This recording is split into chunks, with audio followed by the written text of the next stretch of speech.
David Chavalarias, bonjour. Bonjour.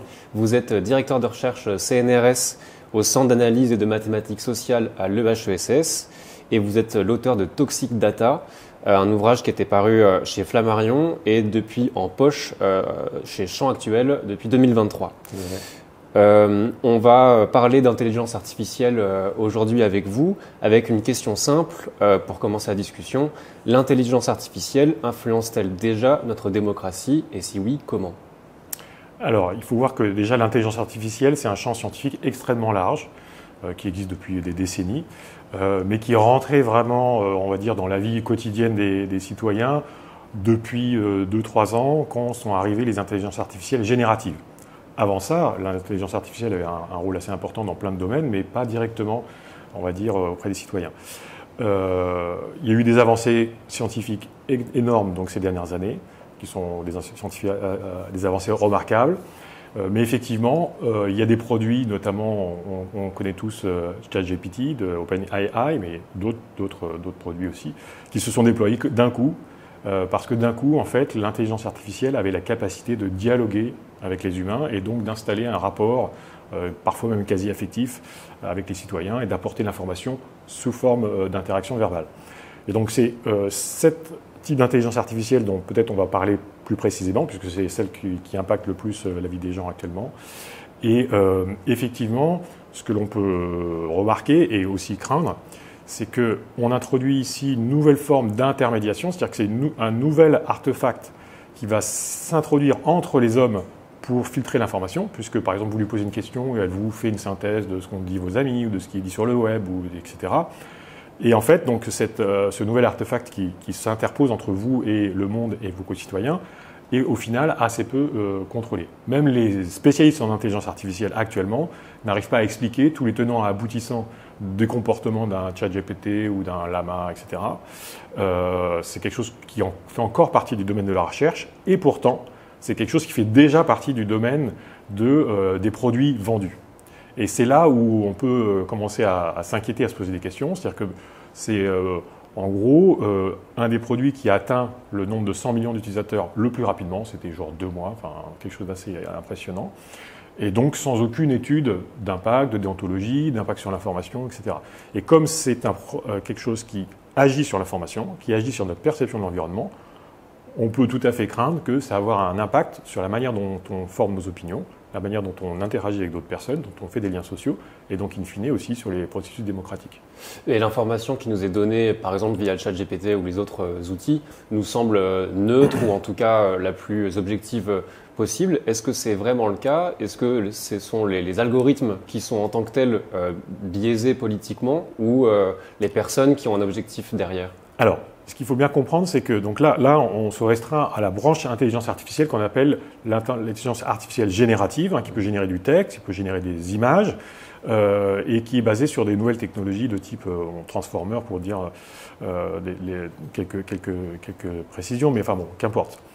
Donc ces nouveaux outils d'intelligence artificielle ne sont pas intelligents au sens humain du terme, c'est-à-dire qu'ils ne maîtrisent pas, ils ne manipulent pas du sens. Ils manipulent des régularités statistiques. Et donc, pour le dire rapidement, ce sont des outils informatiques qui ont absorbé des quantités énormes de données, qui ont une architecture très sophistiquée et très remarquable, qui est capable d'interpoler ces données, c'est-à-dire vous lui donnez une photo de chat, une photo de chien, de trouver quelque chose qui est intermédiaire, qui serait en gros un chat-chien par exemple, ou vous donnez une chanson de Bob Dylan et une chanson et un poème de Baudelaire, et il sait faire le mélange entre les deux. Donc il sait, ce qu'on appelle interpoler entre les données existantes, mais sa connaissance, entre guillemets, dépend à la fois des données existantes, et surtout, ce qu'il reproduit, c'est des régularités statistiques. C'est-à-dire qu'ils vont créer des objets, donc soit des images, soit du texte numérique, des objets numériques qui sont plausibles étant donné ce qu'ils ont vu. Donc de là, il y a deux choses. La première chose, c'est que, étant donné la base d'apprentissage, c'est-à-dire l'ensemble des exemples qu'ils ont vus, si cette base d'apprentissage est biaisée, ce qu'on a pu détecter, enfin, je veux dire, la communauté d'intelligence artificielle, dans de nombreux cas, à ce moment-là, les réponses vont être biaisées, donc dans un sens ou dans un autre. Et quand bien même, en fait, la base d'apprentissage serait en gros contrôlée, avec pas forcément des fausses informations, ce qui est dit est quelque chose de plausible, ce n'est pas la vérité. Il n'y a pas de vérification de vérité. Alors, c'est des choses sur lesquelles les chercheurs en IA travaillent actuellement, c'est en cours. Mais avant qu'on arrive à avoir un résultat fiable, c'est déjà déployé en fait du côté des citoyens. Et c'est ça qui pose problème.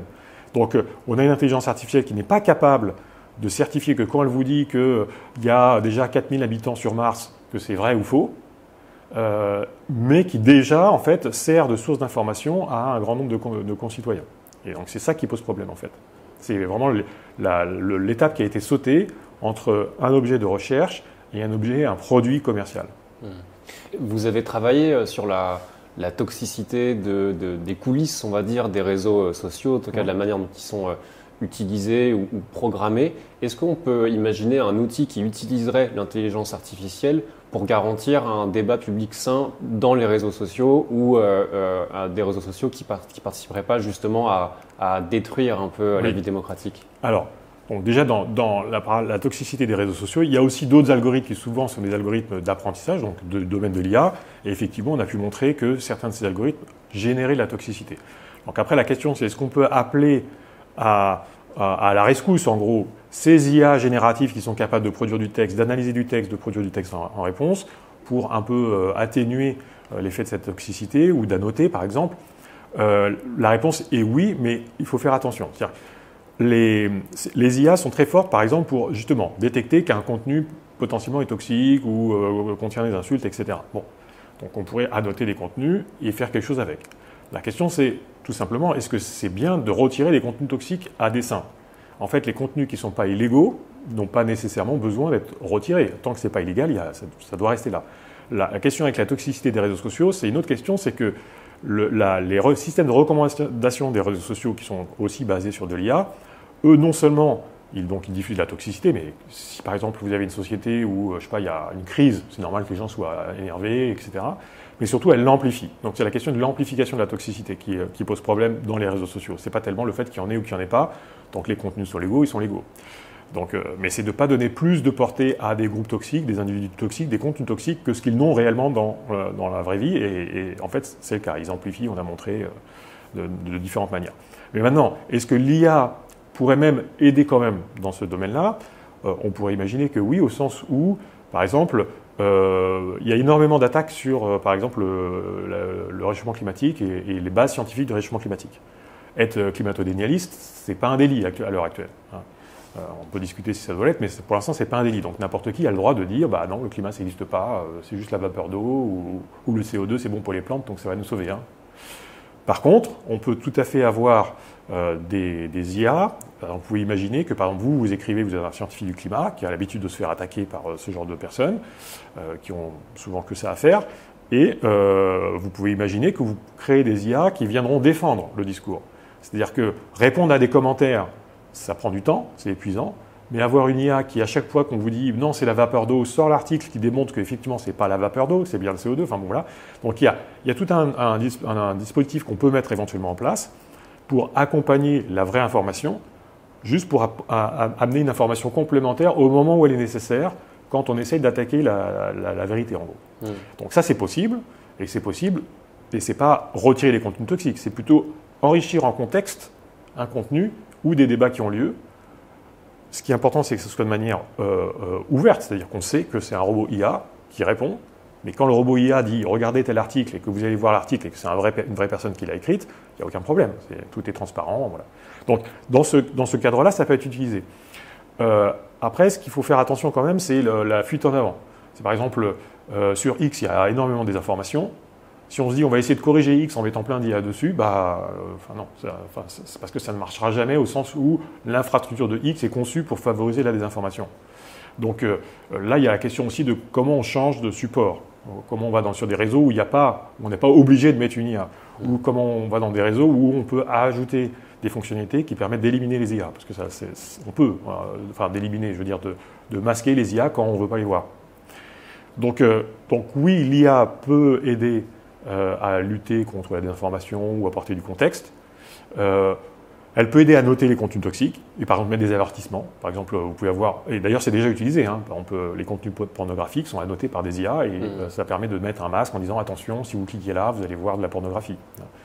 Maintenant, il faut aussi bien mesurer la question entre chercher à mettre de l'IA pour contrer l'IA ou pour contrer la toxicité, et puis chercher à changer l'environnement dans lequel on interagit, juste pour qu'on n'ait pas besoin de rajouter de l'IA. Parce que rajouter de l'IA, c'est aussi rajouter des ressources énergétiques. Donc il faut aussi prendre toute la conséquence qui est de faire appel à l'IA. L'objectif, moi je pense que dans l'utilisation de l'IA, un des premiers réflexes qu'on doit avoir, c'est est-ce que ce que je fais est nécessaire? Est-ce qu'il n'y a pas un moyen moins énergivore, par exemple, de faire la même chose? Donc voilà, pour l'utiliser vraiment dans les cas où elle est vraiment utile. La désinformation, vous l'avez dit, c'est devenu une forme de modalité d'existence de X, en quelque sorte. X étant maintenant la propriété d'Elon Musk, qui est aujourd'hui un des plus proches de Donald Trump et qui sévit actuellement dans l'administration américaine. Qu'est-ce que ça vous inspire, cette présence de cette figure d'Elon Musk au cœur même de la politique américaine? Ça m'inspire la même chose que si Poutine avait racheté X. Donc, si Vladimir Poutine avait racheté X, tout le monde serait en train de dire c'est pas normal, on ne peut plus utiliser X, c'est quelqu'un qui est en train de faire la guerre en Ukraine contre l'Europe, qui fait de la désinformation, il faut faire quelque chose. Donc là, on a Trump qui menace l'Europe de tarifs douaniers, on a Musk qui a un agenda très clair en termes d'idéologie, dont on sait qu'il a changé pas mal de choses dans l'architecture de X pour favoriser cet agenda-là. Donc on doit s'en inquiéter. Et de même qu'il faut aussi qu'on s'inquiète de TikTok, par exemple, qui est aussi un instrument de guerre hybride de la part de la Chine. Donc il faut prendre très au sérieux la mainmise sur certains réseaux sociaux d'influence de quelque puissance qu'elle que ce soit. Il faut bien comprendre que maîtriser des réseaux sociaux, c'est une arme géopolitique majeure. Ça permet de moduler la perception des citoyens, d'agir sur des temps très courts, de mobiliser des masses. Et donc tout changement de propriétaire d'un réseau social devrait vraiment attirer l'attention, calculer toutes les conséquences. Et dans le cas de Musk et Trump, c'est évident que les conséquences sont immenses. Surtout depuis les dernières positions qu'a pris Trump et ses ingérences, ses interventions dans la vie politique européenne. Donc là, il y a une prise de conscience et c'est surtout, je pense, une perte de naïveté par rapport à ça. Encore une fois, si Poutine demain rachète X à Musk, c'est sûr qu'il y aura des réactions. Et là, la situation n'est absolument pas différente. Vous pensez qu'on a trop été influencé par le mythe forcément horizontal des réseaux sociaux avec sans aucun objectif politique derrière? C'est-à-dire qu'en fait, on nous a donné les réseaux sociaux dans les années 2000 et c'était une innovation. Ça nous a permis de nous connecter avec notre grand-mère, nos collègues à l'étranger, d'avoir l'information en temps réel. Et on a aimé tout ça. On l'a utilisé sur plein de manières différentes. Sauf qu'on ne s'est jamais posé la question de quelle est la contrepartie. Les gens ne questionnent pas quelle est la contrepartie d'avoir un réseau social et pourquoi quelqu'un a intérêt à détenir un réseau social. Donc pendant très longtemps, le mode de fonctionnement et de survie des réseaux sociaux, même de profit, parce que c'est quand même des entreprises qui font énormément de bénéfices, sauf pour X en ce moment, mais c'est la publicité. Donc il y a eu toute une décennie où on a vendu des shampoings, des chaussures, n'importe quoi, via la publicité sur les réseaux sociaux. Et après, ce qui s'est passé, c'est que les hommes et femmes politiques, on se sont aperçus qu'on pouvait aussi vendre des opinions. Et les réseaux sociaux n'ont pas refusé de vendre des opinions. Alors, encore, par exemple, lors des dernières élections européennes et législatives en France, Paul Bouchot, qui travaille ici à l'Institut du système complexe, a montré que Facebook avait vendu les données des Français au Kremlin pour faire de l'ingérence et favoriser les partis anti-système en Europe dans plusieurs pays. Quand vous dites les données, c'est quoi exactement? C'est-à-dire, les données, ça veut dire que Facebook a une connaissance exacte de vous, c'est-à-dire de vos peurs, de vos espoirs, de qui vous êtes, de quel âge vous avez, de quelle est votre religion, etc. Et en fonction de ça, il peut faire du ciblage publicitaire. Donc il peut faire un ciblage publicitaire, si par exemple vous avez la calvitie, il va pouvoir vous vendre des produits pour les cheveux. Hein, mais si par exemple il voit que vous craignez l'immigration, il va envoyer des messages pour l'immigration. S'il voit que vous êtes contre la fin de vie par exemple, ou l'euthanasie, il va vous envoyer des messages comme ça précisément. Et donc il va vendre ces données-là, cette connaissance qu'il a de vous, à des tiers pour qu'ils vous ciblent et aillent vous convaincre de ci ou de ça. Donc quand je suis capable, moi, homme politique, de vous cibler, et par exemple, ce qu'a fait Elon Musk aux États-Unis, Elon Musk avec X et aussi avec Facebook, ils ont ciblé les pro-palestiniens, ils leur ont envoyé une information comme quoi Harris était pour Israël, Et ils ont ciblé les pro-israéliens, ils leur ont envoyé des informations comme quoi Harris était pro-palestinien. Donc ça veut dire qu'on peut créer de l'information et même de la désinformation, parce que vous êtes ciblé, donc personne ne voit ce que vous faites. Donc vous pouvez dire A existe à quelqu'un et A n'existe pas à quelqu'un d'autre. Personne ne verra la contradiction. Donc vous ciblez, et donc ça vous donne une force de conviction incroyable, parce qu'en fait vous rentrez déjà dans les convictions des gens, vous connaissez leurs convictions avant même de leur parler, et donc ça vous donne un avantage énorme. Donc quand les plateformes se sont mis à vendre cet avantage à des fins politiques, ben là ça commence à poser des très gros problèmes. Et c'est ce qui s'est passé aux États-Unis en 2016, c'est ce qui s'est passé aussi en 2020 et 2024, c'est ce qui se passait en France pendant les élections législatives européennes. Et c'est vendu, encore une fois, pendant les européennes, c'était vendu au régime de Vladimir Poutine, avec qui l'Europe quand même est plus ou moins en guerre. Donc, Et peut-être pour finir, une forme de résistance en ligne qui peut exister aujourd'hui, notamment avec la vague de départ de X pour aller vers Mastodon ou vers Blue Sky. Est-ce qu'elle consiste dans l'idée de connaître les enjeux commerciaux qui peuvent exister, justement, vous l'avez décrit, sur nos données personnelles, et continuer malgré tout à utiliser des réseaux sociaux? Comment on peut essayer d'être conscient numériquement? Alors, déjà, on peut essayer de s'informer, de comprendre les mécanismes, de se poser la question, c'est quoi ce produit gratuit qu'on nous vend? Ce qu'il faut bien comprendre, c'est que donc, les réseaux sociaux, comme l'IA, ce sont des outils qui, ce sont des fenêtres sur le monde. C'est-à-dire que quand vous êtes sur un réseau social, vous recevez des informations, mais les informations, elles sont triées en fait par le réseau social. Ce n'est pas vous qui les avez choisies. Vous avez l'impression d'avoir choisi parce que vous êtes abonné à des gens, mais par exemple sur X, vous avez un tiers de l'information que vous ne l'avez pas demandé, ça vient d'ailleurs. Et les 2 tiers, c'est une sous-sélection de parmi tous vos abonnements, et on ne vous montre que quelques pourcents. Donc en fait, vous n'êtes absolument pas maître de ce que vous voyez. Et pareil que dans l'IA, quand vous lui posez une question, elle vous répond, et vous ne savez pas pourquoi elle a choisi cette réponse plutôt qu'une autre. Donc quand vous avez des infrastructures comme ça, elles sont capables de moduler la perception de leurs utilisateurs à l'échelle de centaines de millions de personnes d'un coup. Elles peuvent être changées au même moment à l'échelle de 50 millions de personnes ou centaines de millions de personnes au même moment. Donc ça crée des vagues comme ça de conviction. Et donc si on n'a pas conscience de ça, eh bien tout simplement on se fait manipuler. Donc prendre conscience de ça, c'est aussi prendre conscience de quelles sont les bonnes propriétés pour une plateforme où on va s'informer. Donc les bonnes propriétés, par exemple pour un réseau social tel que X ou Facebook, etc., il y en a 3. La première, c'est est-ce que vous êtes maître de vos données et de votre audience? C'est-à-dire qu'en gros, est-ce que la plateforme peut vous rendre captif juste parce que vous avez toutes vos données et votre audience et vous empêcher de partir si vous pensez qu'il y a un danger? Si vous pensez que X est dangereux pour vous, est-ce que vous pouvez partir sans partir tout nu? En fait, alors actuellement, ce n'est pas le cas. Vous devez soit fermer votre compte, soit le laisser, mais vous ne récupérez pas votre audience. Donc ça, c'est la portabilité. Et ça, la portabilité s'inscrit dans le droit européen, c'est une recommandation, mais qui n'est pas implémentée par les grandes plateformes. La deuxième, c'est est-ce que vous pouvez justement choisir la manière dont vous êtes informé? C'est-à-dire le fil d'actualité qui vous arrive, donc 30% de trucs que vous n'avez pas demandé et 60% une sous-sélection de vos abonnements, est-ce que ça, vous pouvez le modifier? Est-ce que vous pouvez changer les paramètres? Est-ce que vous pouvez décider d'être informé différemment? Ça s'appelle le pluralisme algorithmique, le fait de pouvoir changer la manière, l'algorithme qui filtre l'information pour vous. Et là, donc, portabilité, pluralisme. Et la troisième, c'est la question de savoir si la plateforme peut être rachetée entièrement avec vos données avec. Donc, par exemple, X a été racheté par Musk. Musk a mis la main sur les données personnelles de 500 millions d'utilisateurs, voire plus, depuis 2006, y compris ce qu'on appelle les messages directs, c'est-à-dire les messages que les gens s'échangent en privé, en pensant que c'est privé, qui ne sont pas chiffrés et qui sont accessibles par Elon Musk et qui ont été échangés entre des journalistes, entre des présidents, etc. Donc là, vous avez un écosystème qui peut être racheté d'un coup et vous n'avez rien à dire. Donc ces 3 propriétés-là, en gros, portabilité, pluralisme algorithmique et rachat qui se traduit par le fait d'être décentralisé, c'est-à-dire de pouvoir créer d'autres centres, d'autres hébergeurs, un peu comme dans la téléphonie mobile, ce sont 3 caractéristiques qui sont vraiment clés. La plupart des réseaux ancienne génération de type LinkedIn, Facebook, X, etc. n'ont aucune de ces propriétés. Il y a des nouveaux systèmes de réseaux sociaux qui les ont, qui ont été conçus en fait pour les apporter. À l'heure actuelle, les principaux, ce sont Mastodon, qui est effectivement en plus décentralisé, c'est-à-dire qu'il y a 10 000 serveurs Mastodon, personne ne peut racheter Mastodon.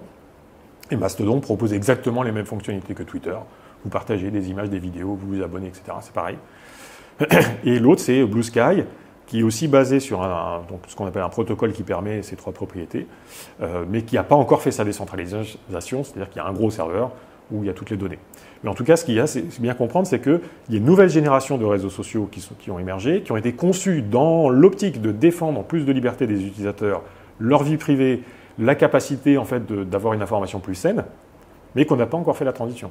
Parce qu'on est bloqué, notamment côté X, LinkedIn, Facebook, par l'audience qu'on y a construite.